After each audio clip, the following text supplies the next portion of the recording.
So a trustless system means that the participants involved do not need to know or trust each other or a third party for the system to function. That means the blockchains don't actually eliminate trust. So there is, a minute amount of that going on. But what they do is they minimize the amount of trust required from any single actor inside the system.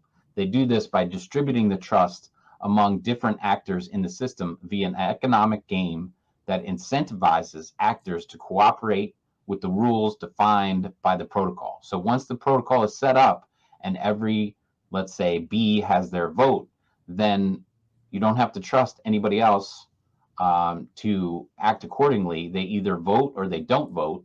And I think there's going to be rules about how that works inside the bees DAO.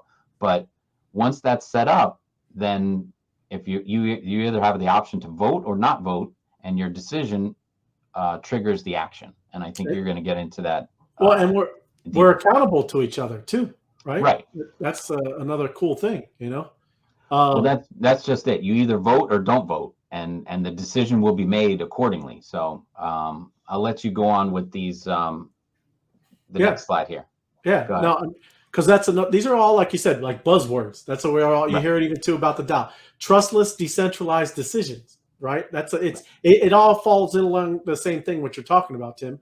A DAO treasury can allocate funds to projects based on collective decision making, all in full transparency. Community members can propose solutions to data. It could be day-to-day work. It doesn't even have to be this big overarching proposal of, oh, this is how we're going to change the code to do this. It could be making sure Tim and I keep doing videos every day. Tim's got to do his judge and jury thing every day. And the community and people who are also working alongside you, Tim, will keep each other accountable to that. So that day-to-day work continues on, and you can open it up to voting and reaching consensus for the whole community. Could they then vote to vote me off, cancel my show? I can get canceled. You can get canceled, but that's we'll go into even a little bit of numbers. It's not that easy either, right? Right. There has to be it's not even and listen, I'm not sure of all the exact numbers of what this is going to look like for bees, but it's not usually just a 50-50, right? There's usually a higher consensus to do something like that, because you don't want to just be, getting the whole tribe, getting all the pitchforks and torches after you, Tim, and then booting you off, man. But DAOs generate efficiency gains. Why this looks like it's going to be a better model is that it is removing the trust from organizations. That kind of slows down how companies work.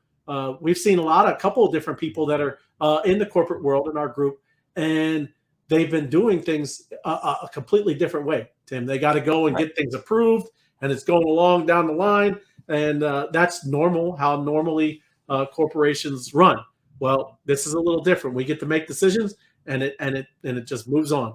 So now organization members can work, plan, steer, vote, and use the product all without knowing or trusting each other or a trusted third party in the form of conventional company structure. In many cases, just as with parties, you just popped it on me, man. I got there you go. to digital asset transactions on an exchange. The members of a DAO, you just said the same thing. We don't even have to know. And there's going to be more people as this starts, rolling out and people see what all this is about. We're going to get a whole influx of new people, Tim, and we're not going to even know them, right? But we're going to see them and be able to do things by their actions and that active participation that we've all been talking about. But go ahead. Well, and part of that, making a presentation or making those things available to the rest of the group when you make a proposal, then, it might be one person or a small group of people saying, okay, we think this is a great idea for the DAO, the group, the corporation, whatever we can call it right now, but it's a DAO. And when they make that proposal, then there's thousands more people inside the group that either voted yes or voted no, and you have to have certain amounts. But You don't have to know all these people, and it's all based on what kind of proposal they make, whether it gets voted up or down. So if it's not a good proposal, you're not going to get people to show up, or it'll just get voted down. And you'll get to know what they are, right, Tim? Imagine this guy's he's continuously successful. Hey, that's the guy. He comes up with great profitable projects or whatever it is, or just like he brings in a whole influx of new members, whatever it may be. Obviously, you're going to start having a reputation, and people will also obviously bring that into account on voting for this stuff, right? Yes.